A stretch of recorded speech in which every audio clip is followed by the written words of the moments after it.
सिंधुदुर्ग जिल्हा मध्यवर्ती सहकारी बँकेच्या कारभारासंदर्भात माजी चेअरमन राजन तेली यांनी काही प्रश्न उपस्थित केले।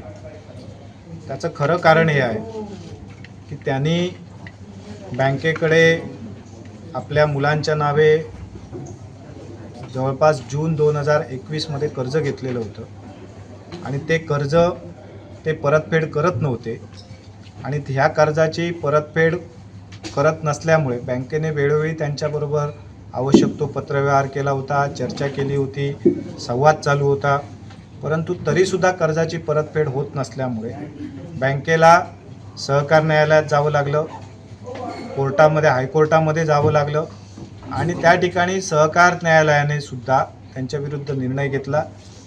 त्यांच्या जी काही तारण व्यवस्था होती त्याच्या व्यतिरिक्त असलेल्या सगळ्या मालमत्तेवर त्या ठिकाणी अटॅचमेंट लावण्याची ऑर्डर झाली।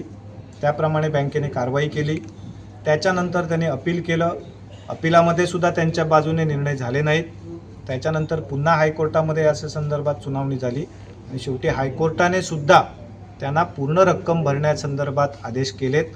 फक्त ती जमीन कुठली तरी एखादी विका आणि भरा अशा प्रकारचे आदेश केले आणि त्या संदर्भात त्यांना नोव्हेंबरमध्ये एक डेडलाईन दिलेली होती, त्यावेळी सुद्धा ते पूर्ण पेड करू शकले नाही। शेवटी डिसेंबरमध्ये काल त्यांना एक पुन्हा डेडलाईन होती, त्या डेडलाईनमध्ये त्यांना ती पूर्ण कर्ज परतफेड करावं लागलं।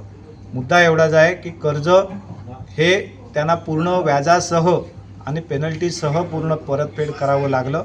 याच्याबद्दलचा राग बँकेबद्दलचा, बँकेच्या व्यवस्थापनाबद्दलचा राग त्यांच्या मनामध्ये होता आणि राजकीय द्वेष, मनीष दळवी म्हणून जो काही वैयक्तिक राजकीय द्वेष आहे, हा राजकीय द्वेष आणि बँकेबद्दलचा असलेला राग या सगळ्याचा परिपाक म्हणून त्यांनी अशा प्रकारचे बेछूट आरोप केलेत।